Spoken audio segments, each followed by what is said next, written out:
আসসালামু আলাইকুম। So biology last শর্টের একটা লেকচার নিয়ে তোমাদের সামনে হাজির হয়ে গেলাম। তো আমি সামিউল হক, পড়াশোনা করছি sir Salimullah medical college, MBBS final ইয়ারে আছি। তো আসলে শেষ কবে হালকেনস্টাইন এসএসসিতে ক্লাস নিয়েছিলাম আমার নিজেরও ঠিক খেয়াল নেই। তোমরা ক্যামেরার সামনে হয়তো নতুন একটা চেহারা দেখতে পাচ্ছ, বলতে গেলে অনেকেই হয়তো তোমরা সাইদ কিংবা সাদিদের ক্লাস দেখেই অভ্যস্ত, কিংবা অভিভাবকের ক্লাস দেখে তোমরা অভ্যস্ত। সো তো আসলে তোমাদের সাইদ ভাই অনুরোধ করছিল তোমাদের যাতে এসএসসিতে কিছু ক্লাস দেই।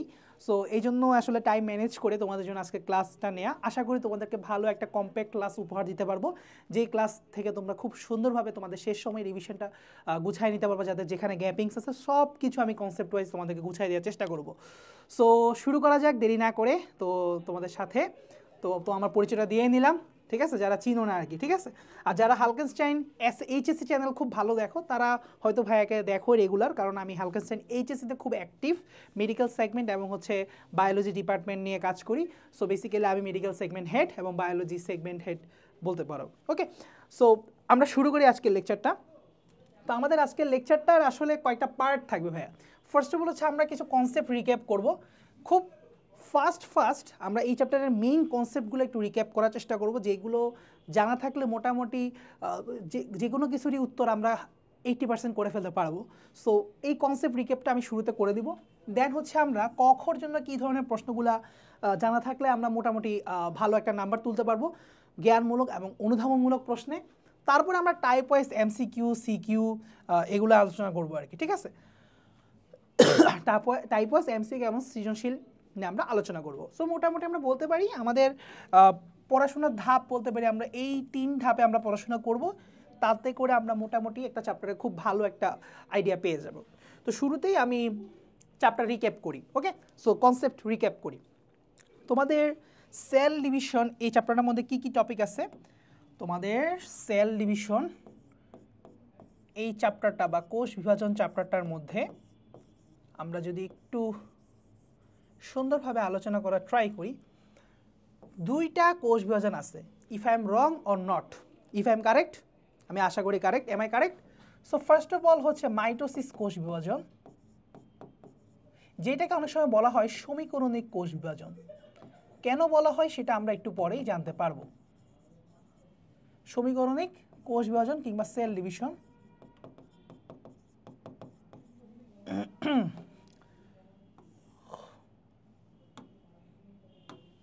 আচ্ছা, আরেকটা হচ্ছে মিওসিস, কিংবা বড় ক্লাসের বইগুলোতে অনেক সময় মায়োসিসও লেখে। সো একই কথা, মিওসিস কিংবা মায়োসিস। এটার অপর নাম হচ্ছে হ্রাসমূলক কোষ বিভাজন। কেন এটাকে হ্রাসমূলক বলে আমরা সেটারও ধারণা নিয়ে নিব। হ্রাসমূলক কোষ বিভাজন।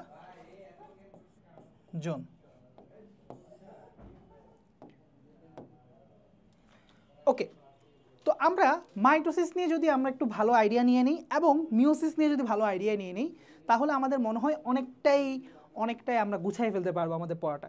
তো শুরুতেই একটা কথা যে ভাইয়া, মাইটোসিস এবং মিওসিসের মধ্যে বেসিক ডিফারেন্স কোনগুলা? তো আমরা যদি 1 নম্বরে একটা ডিফারেন্স শুরু করার চেষ্টা করি, সেটা আমি বলতে পারি যে এদের ধাপে ভিন্নতা আছে। মাইটোসিসের ধাপ বলতে পারো,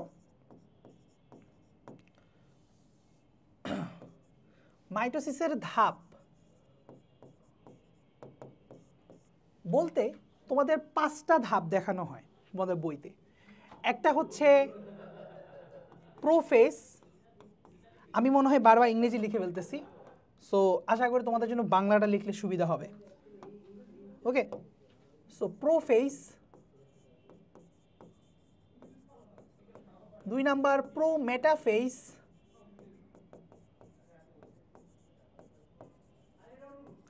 তারপরে হচ্ছে মেটাফেজ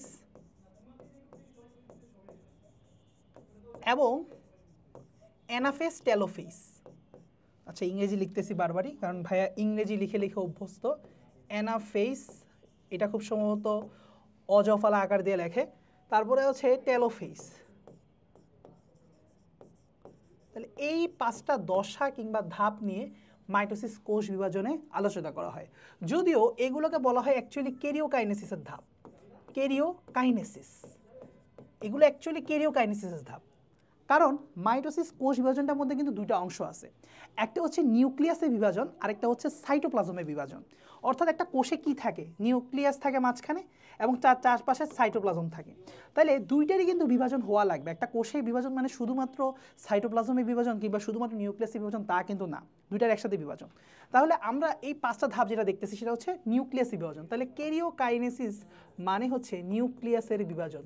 তাহলে নিউক্লিয়াসের বিভাজনের মোটামুটি হচ্ছে 5টা ধাপ বা 5টা পর্যায় বলতে পারো, ঠিক আছে? আচ্ছা, তারপরে তার মানে নিউক্লিয়াস বিভাজনের পাশাপাশি কি আছে, সাইটোপ্লাজমিক বিভাজন, তার মানে সাইটোকাইনেসিস আছে। সাইটোকাইনেসিস, সাইটোকাইনেসিস যেটা হচ্ছে সাইটোপ্লাজমের বিভাজন, যেটা হচ্ছে সাইটোপ্লাজমের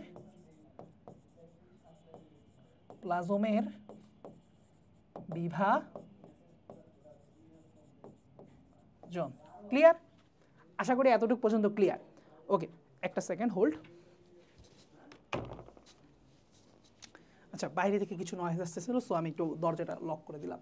তো এখন আসো যেটা বলতে চাচ্ছিলাম যে মিওসিস এবং মিওসিস কোষ বিভাজনের মধ্যে ধাপগুলো কী কী। মিওসিস কোষ বিভাজনকে আবার দুইটা ভাগে ভাগ করা হয়, একটা হচ্ছে মিওসিস 1 কোষ বিভাজন এবং আরেকটা হচ্ছে মিওসিস 2 কোষ বিভাজন। ক্লিয়ার?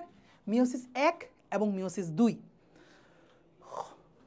এখন আসো ভাইয়া যে আরও কী কী প্রপার্টি আছে মাইটোসিস কোষ বিভাজনে।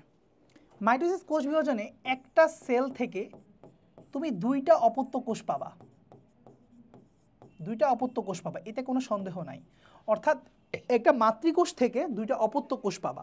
মাতৃকোষ মানে হচ্ছে মাদার সেল, মানে মা জন্ম দিবে, আর অপত্য মানে হচ্ছে যে সন্তানই, ডটার সেল বলা হয় ইংরেজিতে। তাহলে একটা মাদার সেল কিংবা মাতৃকোষ থেকে 2টা অপত্য কোষের সৃষ্টি হবে। কিন্তু মিওসিস কোষ বিভাজনে দেখা যাবে কি তোমার যে একটা মাতৃকোষ থেকে বা কোষ থেকে যেটাই বলি না কেন 4টা অপত্য কোষ তৈরি হবে। সো দেখতে পাচ্ছ আশা করি অনেকগুলা পার্থক্য আমরা চলে আসতেছে, কিন্তু অনেকগুলো পার্থক্য চলে আসতেছে। আমার মনে হয় এই পার্টগুলা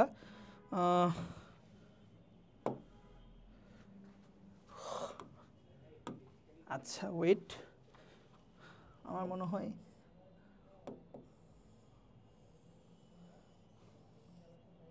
এই পুরো জিনিসটা আমার এদিকে লিখলে বেটার হয়, এদিকে আমার জায়গা আছে। আচ্ছা, তাহলে মিওসিসের ক্ষেত্রে আমরা দেখতে পাচ্ছি যে একটা কোষ থেকে 4টা অপত্য কোষ পাচ্ছি। 2 নম্বরে এখানে নিউক্লিয়াস এবং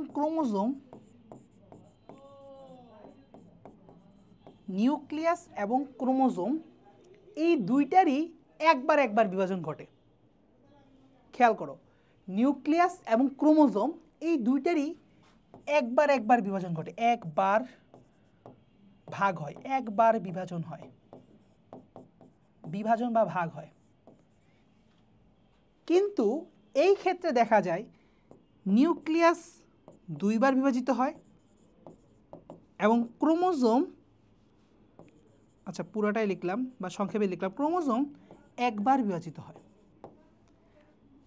এইটার কারণে দেখা যায় যে একটা জিনিস চিন্তা করো, নিউক্লিয়াস ভিতরে, এটার ভিতরে হচ্ছে ক্রোমোজোম, নিউক্লিয়াস 2বার বিভাজন হয়ে যাচ্ছে কিন্তু ক্রোমোজোম বিভাজন হচ্ছে না, একবার বিভাজন হচ্ছে, একবার। তার মানে ক্রোমোজোম সংখ্যা কিন্তু হাফ হয়ে যাবে, ক্রোমোজোম ভাগ কম হয়েছে। কত কম হয়েছে? অর্ধেকবার কম ভাগ হয়েছে। তার মানে ক্রোমোজোম সংখ্যা কিন্তু অর্ধেক হয়ে যাবে। তাহলে অপত্য কোষে ক্রোমোজোম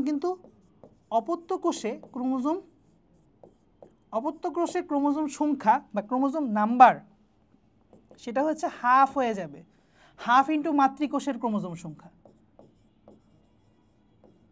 ক্লিয়ার? অর্থাৎ অপত্য কোষের ক্রোমোজোম সংখ্যা হয়ে যাবে হ্যাপ্লয়েড, যদি মাতৃকোষের ক্রোমোজোম সংখ্যা থাকে ডিপ্লয়েড। আশা করি হ্যাপ্লয়েড ডিপ্লয়েডের কনসেপ্ট জানো। তার মানে একটা ডিপ্লয়েড মাতৃকোষ থেকে 4টা হ্যাপ্লয়েড অপত্য কোষের সৃষ্টি হবে, যেখানে এখানে দেখা যাবে তোমার অপত্য কোষ এবং মাতৃকোষের ক্রোমোজোম সংখ্যা সমান থাকবে, কারণ নিউক্লিয়াস এবং ক্রোমোজোমের ডিভিশনটা ইকুয়াল হয়েছে। নিউক্লিয়াসে একবার ভাগ হয়েছে, এটার ভিতরে থাকা ক্রোমোজোমও একবারই ভাগ হয়েছে। তার মানে অপত্য কোষে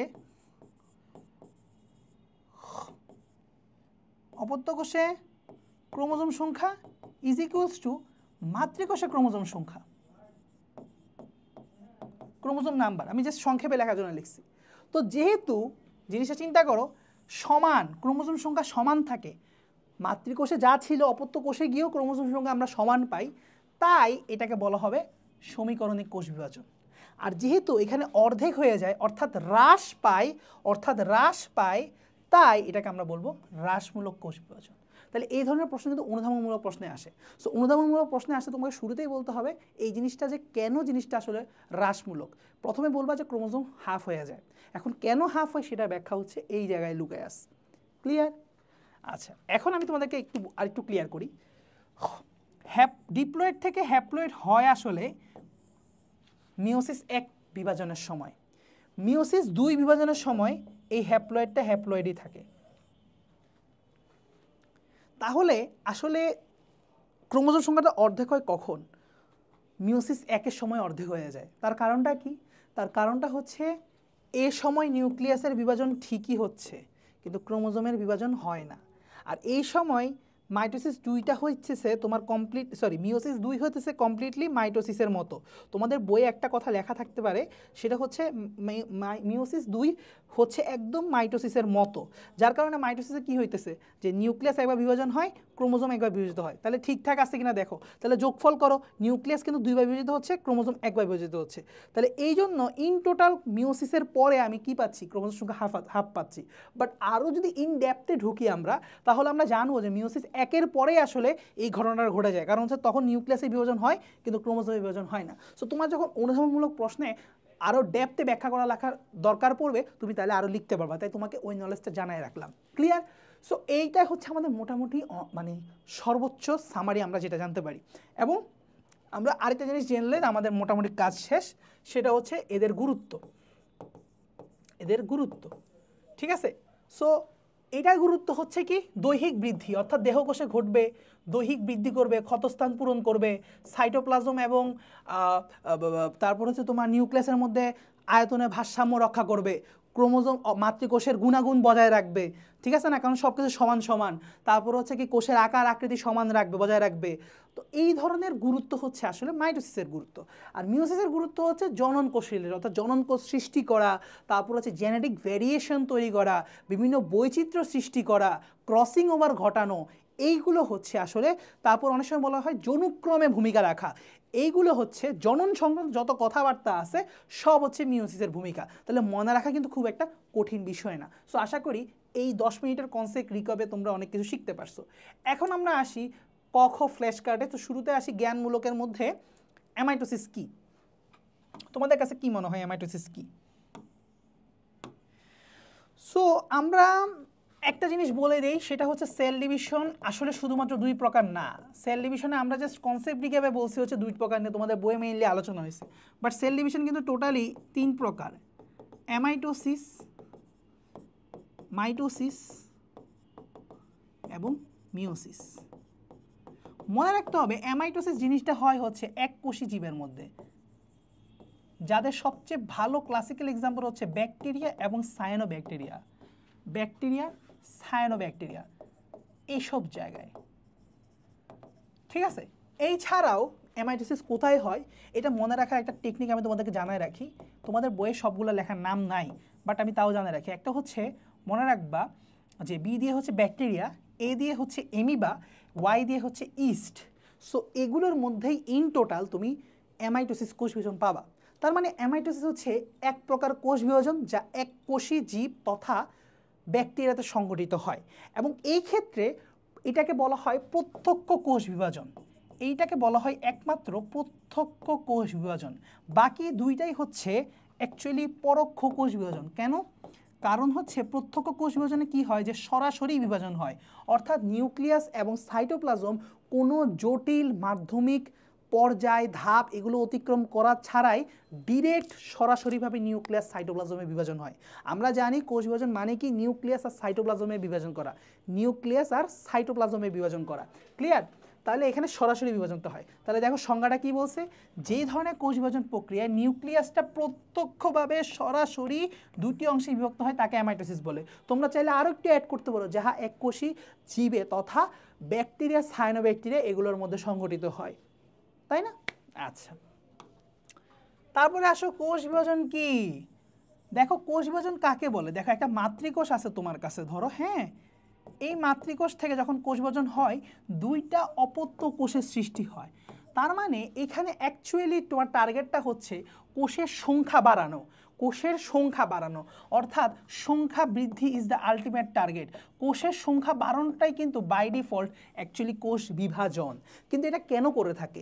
এইটা করে থাকে একটা টোটাল টিস্যু বা ক্ষুদ্র অর্থে কোষের বা পুরা বৃহৎ অর্থে পুরা জীবের বৃদ্ধি ঘটানোর জন্য। কারণ তুমি চিন্তা করে দেখো, এতটুকু একটা পার্টকে আমি যদি এত বড় একটা পার্টে কনভার্ট করতে হয়, তাহলে অবশ্যই এখানে যতগুলো কোষ আছে তার থেকে এখানে অনেক অনেক বেশি কোষ থাকতে হবে।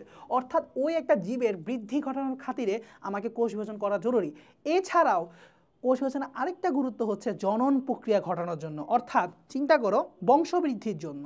তাহলে দুইটা কারণে আমাদের কোষের সংখ্যা বৃদ্ধি ঘটানো দরকার পড়ে, আর এই সংখ্যা বৃদ্ধিটাই হচ্ছে আসলে কোষ বিভাজন। তাহলে এটা সুন্দরভাবে গুছাই বলতে পারি। দেখি তো কি লিখছে। দেখো, জীবের বৃদ্ধি এবং জননের উদ্দেশ্যে আমি যে প্রক্রিয়ায় কোষের সংখ্যাটা বাড়াচ্ছি, অর্থাৎ আমার উদ্দেশ্য হচ্ছে জীবের বৃদ্ধি এবং জনন, এটার কারণে আমি কোষের সংখ্যা বৃদ্ধি যেই প্রক্রিয়ার মাধ্যমে করতেছি, যে সুনির্দিষ্ট প্রক্রিয়ার মাধ্যমে করতেছি, সেটাই হচ্ছে আমার কোষ বিভাজন। ক্লিয়ার? এখন আসো সমীকরণিক কোষ বিভাজন কাকে বলে, অর্থাৎ ইকুয়েশনাল, সব কিছু সমান সমান। কেন সমান সমান?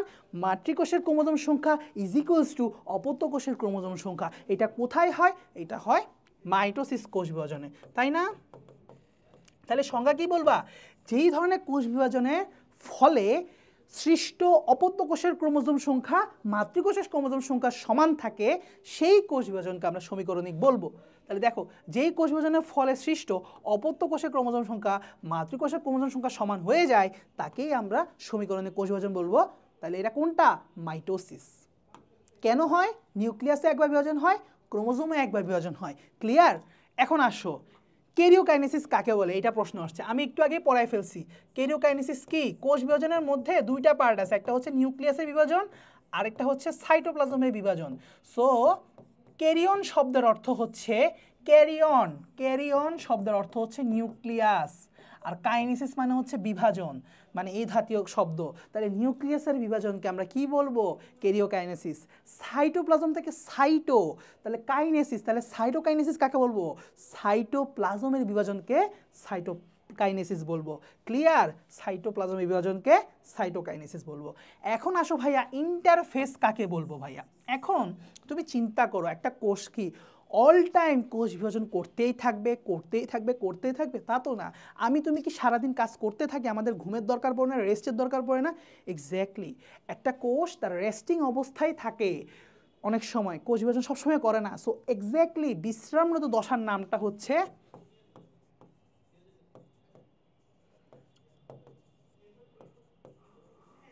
ইন্টারফেস দশা। কিন্তু এটাকে অনেক সময় বলা হয় প্রস্তুতি দশা। কারণ কি? চিন্তা করো, দেখো তো, এটা যদিও বিশ্রাম করতেছে, কোষ বিভাজন করতেছে না, বাট অ্যাকচুয়ালি তারা বিশ্রাম করতেছে না।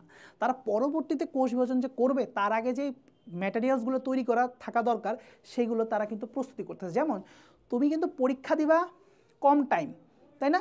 জাস্ট ফাইনাল পরীক্ষা দিতেছো কয়দিন, কয় ঘন্টায় বা পরীক্ষা দিচ্ছ, বাট এটার জন্য কয় বছর পড়াশোনা করতেছো বা কয় দিন যাবৎ পড়াশোনা করতেছো, চিন্তা করো। সো প্রস্তুতিটা অনেক লম্বা হয়, লম্বা সময় ধরে হয়। এক্স্যাক্টলি ইন্টারফেস দশায় জানো প্রায় 90 থেকে 95% টাইম একটা কোষের জীবনে কাটাই হচ্ছে ইন্টারফেস দশায়। অনলি 5 to 10% সময় কাটাই হচ্ছে কোষ বিভাজনরত অবস্থায়। তাহলে ব্যাপারটা কি দাঁড়ায়? যেমন আমি যদি চিন্তা করি, একটা কোষ শুধুমাত্র বিশ্রাম করতেছে কতক্ষণ, কোষ বিভাজন করতেছে কতক্ষণ, মানে অর্থাৎ মাইটোসিস, ধরো এম দশা, মাইটোসিস করতেছে কতক্ষণ? অনলি 5 to 10% সময় ধরে। বাট বাকি ইন্টারফেস দশা হচ্ছে 90 থেকে 95% টাইম। এখানে সে প্রস্তুতি নিতেছে যাতে সে এর পরের ধাপে কোষ বিভাজন করতে পারে। ক্লিয়ার? তাহলে তার জীবনের দশাটা কীরকম? যে এই হলো এম, মানে হচ্ছে সে কোষ বিভাজন করতেছে। এম ফেজ মানে আমি এখানে বুঝাচ্ছি সে কোষ বিভাজন করতেছে। এটার উপরে আছে কি? এটার উপরে হচ্ছে এখানে বিশ্রাম, এখানেও বিশ্রাম, এরপরে আবার সে এম করবে। তাহলে এটা চক্র চলতেই থাকবে জিনিসটা, ঠিক আছে? অর্থাৎ এম করবে, এম এর পর আবার আই রেস্ট করবে, রেস্টের পর আবার মাইটোসিস করবে, তারপর মাইটোসিস করার পর আবার রেস্ট করবে, এভাবে করে চলতে থাকে জিনিসটা। জাস্ট বুঝাইলাম। তাহলে ইন্টারফেসের সংজ্ঞা কি বলবা? ইন্টারফেসের সংজ্ঞা বলবা এরকম যে দুটি কোষ বিভাজনের মাঝখানে যে বিশ্রামরত দশায় কোষ তার কোষ বিভাজনের প্রস্তুতি চালাতে থাকে তাকেই আমরা বলবো হচ্ছে ইন্টারফেস দশা। দেখো ইন্টার শব্দের অর্থ কি? ইন্টার শব্দের অর্থ হচ্ছে দুইয়ের মাঝে। ইন্টার শব্দের অর্থ হচ্ছে দুইয়ের মাঝে। তাহলে অবশ্যই তোমাকে বলতে হবে দুইটা কোষ বিভাজনের মাঝখানের দশা এটা। তাহলে অবশ্যই বলতে হবে যে কোষ বিভাজনের শুরুতে অথবা একটা কোষ পরপর দুইবার বিভাজনের মধ্যবর্তী সময়ে, এই কথাটা বলতে হবে যে পরপর দুইটা বিভাজনের মধ্যবর্তী সময় অর্থাৎ দুইয়ের মাঝে। অর্থাৎ এভাবে বললে হবে যে দুইটা কোষ বিভাজনের মাঝখানে, দুইটি কোষ বিভাজনের মাঝখানে বা মধ্যবর্তী সময়ে নিউক্লিয়াসের মধ্যে প্রস্তুতিমূলক কার্য সম্পন্ন যে চলতে থাকে যে দশাটা, সেটাই হচ্ছে আমার ইন্টারফেস দশা। শেষ। আকর্ষণ তন্তু কি? ওয়াও, নতুন একটা ভালো একটা প্রশ্ন। দেখো ভাইয়া, আকর্ষণ তন্তু জানার আগে তোমাকে আগে স্পিন্ডল তন্তু কি সেটা জানতে হবে। তার আগে জানতে হবে স্পিন্ডল যন্ত্র কি জিনিস, আবার তারও আগে জানতে হবে এই স্পিন্ডল যন্ত্র কখন তৈরি হয়। তাহলে অনেকগুলো প্রশ্ন, তাই না ভাইয়া? দেখো প্রথমত হচ্ছে আমাদের prophase, prometaphase, metaphase, anaphase, telophase, এই ধাপগুলা। তার মধ্যে প্রোমেটাফেস ধাপের মধ্যে প্রোমেটাফেস ধাপের মধ্যে তোমার হচ্ছে কি হয় জানো? তোমার উদ্ভিদে একটা ঘটনা হয় এবং প্রাণীতে একটা ঘটনা হয়। উদ্ভিদে মাইক্রোটিউবিউলগুলা থেকে স্পিন্ডল যন্ত্র তৈরি হয়, আর প্রাণীতে সেন্ট্রিওলের এস্টার রশ্মি, মনে আছে এস্টার রের কথা?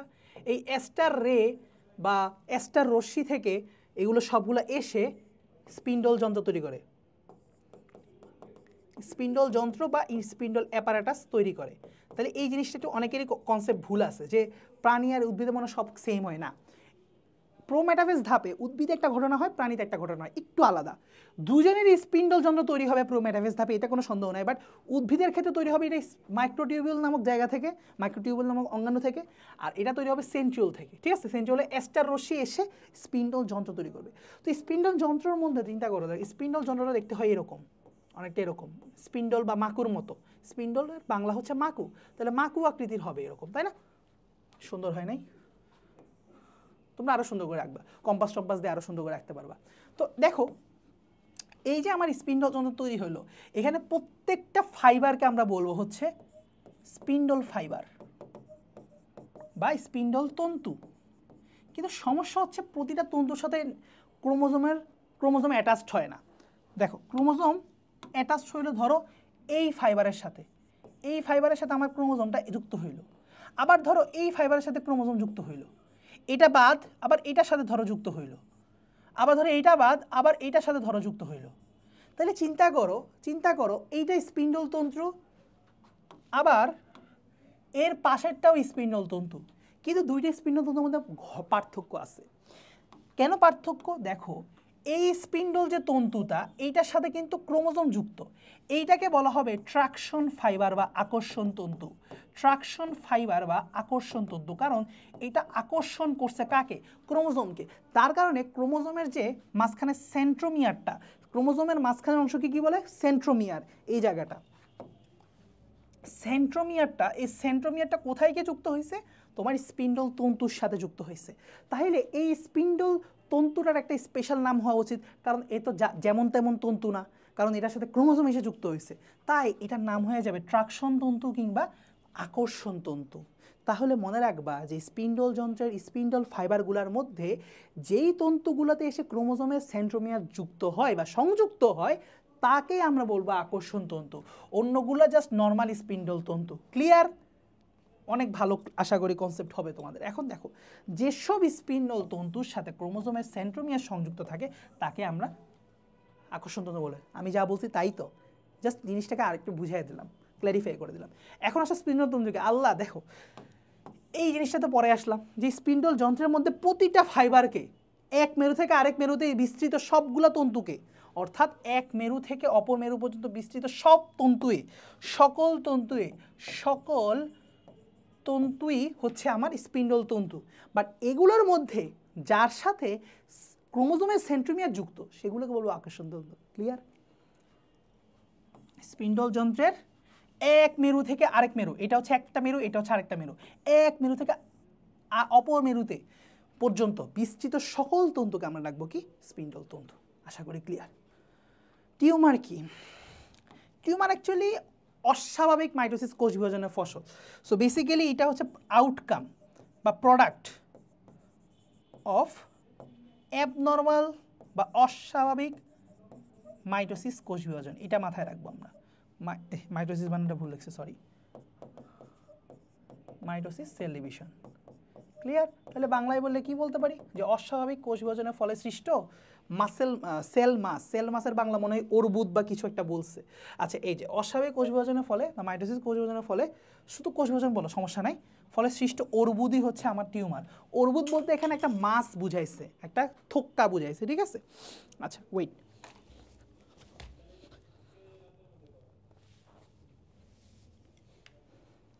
ওকে আমার কলমটাই পড়ে গেছিল। মিওসিস কোষ বিভাজন কাকে বলে? তো তুমি বলবা মিওসিস কোষ বিভাজনে কী হয় সেই ঘটনাগুলো, প্রপার্টিগুলো একসাথে মিলাই দিবা। আরেকটা কথা তোমাকে বলতে ভুলে গেছিলাম, সেটা হচ্ছে দেখো যে মাইটোসিস কোষ বিভাজনটা কোথায় হয় ভাইয়া? নর্মালি সেটা দেহকোষে হয়, নর্মালি সেটা দেহকোষে হয়। আর মিওসিস কোষ বিভাজনটা কোথায় হয় ভাইয়া? মিওসিস কোষ বিভাজনটা জনন কোষে।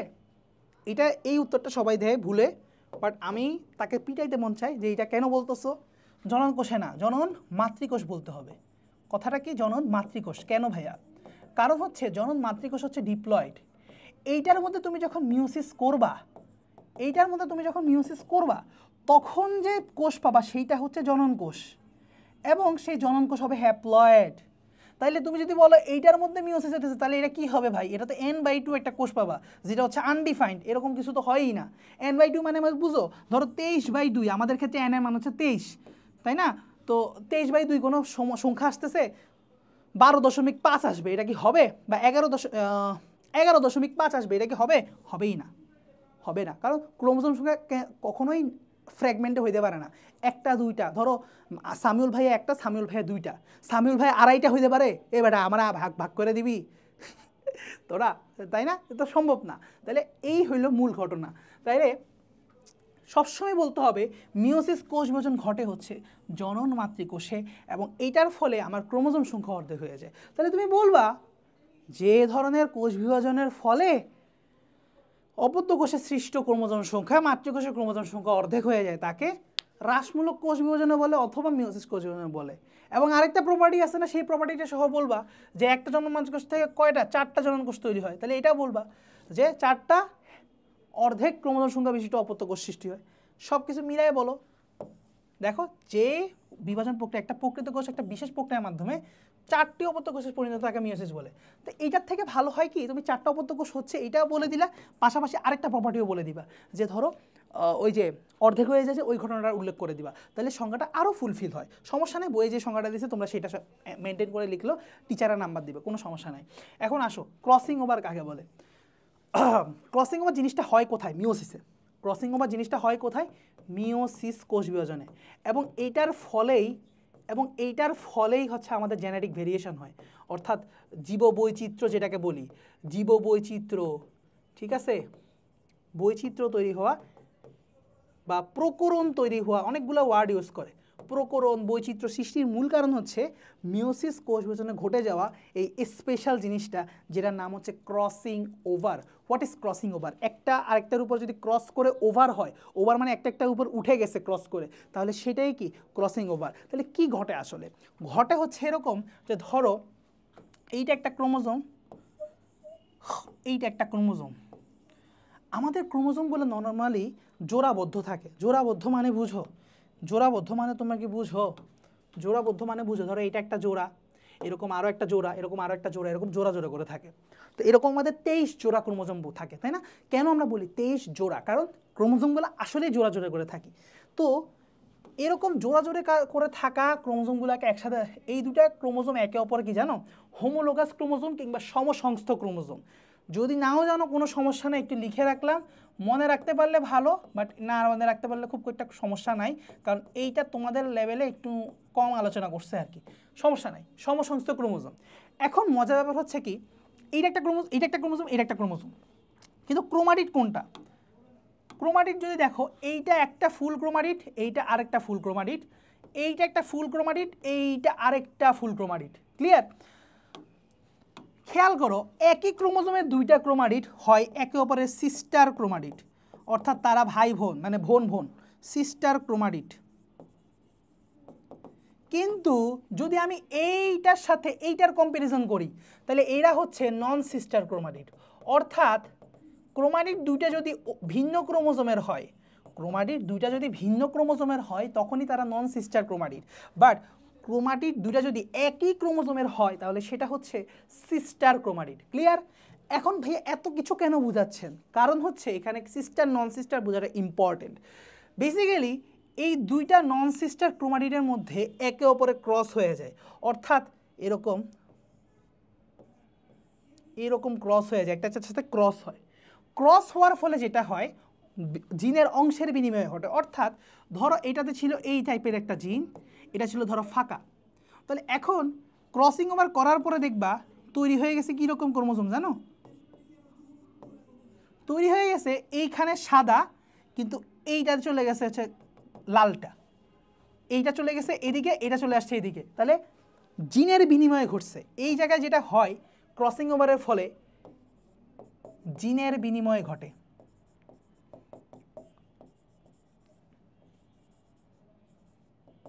এবং এইটাই মূলত আমাদের জীবের বৈচিত্র্য নিয়ে চলে আসে। তাহলে এইভাবে বলতে পারো চাইলে মিওসিস কোষ বিভাজনের একটি ধাপে বা মিওসিস কোষ বিভাজনে নন সিস্টার ক্রোমাটিডের মধ্যে, দুটি নন সিস্টার ক্রোমাটিডের মধ্যে জিনের বিনিময়কে ক্রসিং ওভার বলে। চাইলে এইভাবে সুন্দর করে বলে ফেলতে পারো। তাহলে দেখো কি বলছে, হ্যাঁ এক্স্যাক্টলি এটাই বলছে, মিওসিস কোষ বিভাজনে দুইটা নন সিস্টার ক্রোমাটিড, কত সুন্দর করে লিখছে, দুইটা নন সিস্টার ক্রোমাটিডের মধ্যে জিনের আদান প্রদান বা বিনিময় হওয়াটাকে ক্রসিং ওভার বলে। কত সুন্দর, ঠিক আছে? তাহলে বুঝে পড়লে কিন্তু আসলে অনেক সময় আমাদের মুখস্থ করা লাগবে না। আমি বায়োলজির ব্যাপারে একটা কথা সবসময় প্রচার করি যে ভাই তুমি যদি জীবনে মুখস্থ করে পড়ো বায়োলজি, আজকে পড়বা কালকে ভুলে যাবা, কিন্তু যদি জীবনে একটু হইলেও বুঝে বায়োলজি পড়তে পারো, একটু হইলেও যদি বুঝে পড়তে পারো, আমি গ্যারেন্টি দিতে পারি তুমি একবার বায়োলজি পড়লে অ্যাটলিস্ট 1 মাস মনে রাখতে পারবা।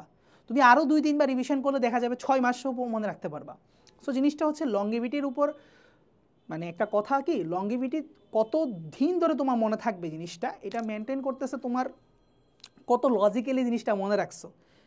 ঠিক আছে? আমাদের নিউরন কাজ করে হচ্ছে লিঙ্কিংয়ের মাধ্যমে, অর্থাৎ একটা ইনফরমেশনের সাথে আরেকটা ইনফরমেশন যখন লিঙ্ক করে আমরা পড়ি সেটাই আমাদের দীর্ঘমেয়াদী মনে থাকে। এবং এই লিঙ্কিংটা জেনারেলি লজিক খাটাই করতে হয়, এমনি এমনি লিঙ্ক হয় না। যেমন সি টু সে কীরকম, যে মানে বিভিন্নভাবে, আমরা আর ওই উদাহরণে না যাই কারণ আমাদের ক্লাস না হলে অনেক ডিউরেশন লং হয়ে যাবে। সো আমরা একটু ফাস্ট আগাই, আমাদের অনুধাবনমূলক প্রশ্নগুলোতে আমরা দেখে ফেলি। নীলাভ সবুজ শৈবালের কোষ বিভাজনের প্রত্যক্ষ কোষ বিভাজন কেন বলা হয়? তুমি বলবা নীলাভ সবুজ শৈবাল কোনটা? সায়ানোব্যাকটেরিয়া। তো এখানে কি হয়? অ্যামাইটোসিস হয়। এটা আগে ফার্স্টে বলো, তারপরে বলো অ্যামাইটোসিসকে কেন প্রত্যক্ষ বলে, তারপর সেই ব্যাখ্যায় আমরা যাব। তো এরপরে ব্যাখ্যা কি, সরাসরিভাবে কোষ বিভাজন হয়, মানে নিউক্লিয়াস এবং সাইটোপ্লাজমটা প্রত্যক্ষভাবে অর্থাৎ সরাসরিভাবে বিভাজিত হয়, তাই একে প্রত্যক্ষ কোষ বিভাজন বলবো। ক্লিয়ার? আর এরপরে যদি আরেকটু ব্যাখ্যা বড় করতে হয় তাহলে অ্যামাইটোসিস ধাপে কী কী ঘটে আমরা সেটা বলে দিতে হবে। যেমন দেখো ভাইয়া কী কী হয়, পুরো ঘটনাটা বলবো যে বিভাজনের শুরুতে নিউক্লিয়াসটা লম্বা হতে থাকে, দুই প্রান্ত মোটা, মাঝখানে অংশ সরু হয়ে থাকে, ক্রমশ আরও সরু হয়ে পরস্পর থেকে বিচ্ছিন্ন হয়ে দুটো অপত্য নিউক্লিয়াস তৈরি করে। তারপরে কি হয়, নিউক্লিয়াসটা প্রত্যক্ষভাবে সরাসরি বিভাজিত হয়ে, ফলে এটাকে কোষ বিভাজনকে বলছে প্রত্যক্ষ কোষ বিভাজন। দেখো ব্যাপারটা কীরকম হয় আমি বলি। প্রথমে থাকে কোষটা এরকম, কোষের নিউক্লিয়াসটা থাকে এরকম। সো আস্তে আস্তে যেটা হয় যে কোষের নিউক্লিয়াসটা, ধরো এরপরে ছবিটা কীরকম হবে, তোমাদের বইয়ে ছবিটা আছে। এরপরে কি হবে যে এই কোষের মধ্যে এই নিউক্লিয়াসটার আস্তে আস্তে দুই পাশ মোটা হবে, মাঝখানের প্রান্তটা চিকন হবে, এরকম হবে। ঠিক আছে?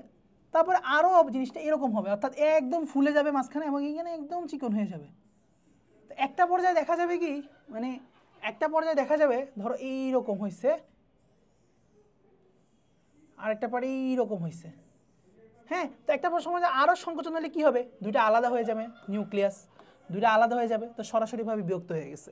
তাহলে এই হলেও সরাসরিভাবে বিভাজন হয়ে গেছে নিউক্লিয়াসটা, তো এই প্রক্রিয়ায়। তো এই জন্য আমরা এটাকে বলবো হচ্ছে প্রত্যক্ষ কোষ বিভাজন, কারণ এখানে কোনো ধাপ নাই, তো এখানে কোনো জটিল মাধ্যমিক ধাপ নাই, এখানে কোনো প্রোফেজ নাই, মেটাফেজ নাই, অ্যানাফেজ নাই, টেলোফেজ নাই, কোনো ডিস্টিংক্ট কোনো ফেজ নাই, জাস্ট বিভাজন হবে বলছে, হওয়ার সময় জাস্ট দুই প্রান্তে নিউক্লিয়াস মোটা হওয়া শুরু করে, মাঝখানে সরু হওয়া শুরু করে, সরু হইতে হইতে একটা সময় পৃথকই হয়ে যায়, অ্যান্ড দেন এভাবে দুইটা পৃথক নিউক্লিয়াস তৈরি হয়ে যায়, এবং একটু পরে এই সাইটোপ্লাজমটাও ভাগ হয়ে যায়। তো আলটিমেটলি আসলে কি হয়, পুরো cell division complete without any জটিল মাধ্যমিক ধাপ ছাড়া। এই কথাটা অ্যাড করতে পারো, জটিল মাধ্যমিক কোনো ধাপ ছাড়া, জটিল বা মাধ্যমিক কোনো ধাপ ছাড়া সংগঠিত হয়, কোনো ধাপ ছাড়া সংগঠিত হয়। এই কথাটা একটু অ্যাড করে নিলে আরও সংজ্ঞাটা বা ব্যাখ্যাটা আরও স্ট্রং হয়। তারপরে আসো কোন বিভাজনকে সমীকরণ বলা হয় এবং কেন। সো ফার্স্টে বলতে হবে মাইটোসিসকে, তারপরে ব্যাখ্যা দাঁড় করাতে হবে কেন, কারণ আমি তোমাকে বলে দিছি। দেখো ফার্স্টে দাঁড় করাইতে হবে এটা কাকে সমীকরণিক বলে, তারপর কেন বলতেছো এটাকে সেটা তোমাকে বলতে হবে, তারপর গুণাগুণও ঠিকঠাক থাকে, গুণাগুণ গঠন সংখ্যা সব কিছু ঠিকঠাক, তাই এটাকে সমীকরণ বলে, সব দিক থেকে সমান। তারপরে আসো ভাইয়া ক্যান্সার কেন সৃষ্টি হয়, অস্বাভাবিক কোষ বিভাজনের ফলে, এখন ব্যাখ্যাটা করতে হবে। দেখো অস্বাভাবিক কোষ বিভাজনে যেটা হয়, সেল সাইকেল বা কোষ চক্রের নিয়ন্ত্রণ হারাই ফেলে। অর্থাৎ ধরো একটা থেকে দুইটা, দুইটা থেকে চারটা, চারটা থেকে আটটা হওয়ার কথা, বাট এটা তো একটা সময় স্টপ হওয়ার কথা, বাট এটা স্টপ হয় না। সেল সাইকেলের এই রেগুলেশন বা নিয়ন্ত্রণটা হারায় ফেলে কোনো কারণে। এটা যেই কারণে হারায় এটার একটা কারণ আছে, ধরো আমি তোমাকে বলেই দিই, তোমরা এই কথাটা অ্যাড করলে তোমাদের ব্যাখ্যা আরও স্মুথ হবে। সেটা হচ্ছে P53 নামে একটা জিন আছে, এই জিনটাকে বলা হয় গার্ডিয়ান অফ দ্য জিনোম। কেন? কারণ হচ্ছে এটা মানে ক্যান্সার সেল তৈরি হওয়া থেকে আমাদেরকে মুক্তি দেয়। তো যখন এটা ঠিকঠাক থাকে কোনো সমস্যা নাই, কিন্তু কোনো কারণে যখন এইটা ভাই ডিফেক্টিভ হয়ে পড়ে, তখনই ডিফেক্টিভ হইলে সেল সাইকেলের কোষ চক্রের নিয়ন্ত্রণ হারায় ফেলে।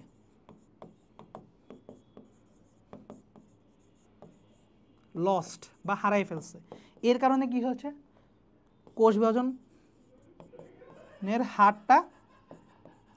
হারটা এখন অনিয়ন্ত্রিত হয়ে গেছে, চলতেই আছে এবং ফলাফল একটা টিউমার হয়ে যাওয়া ওই জায়গায়, কারণ স্টপ করতে পারতেছো না, কোষ বিভাজনটা স্টপ হচ্ছে না।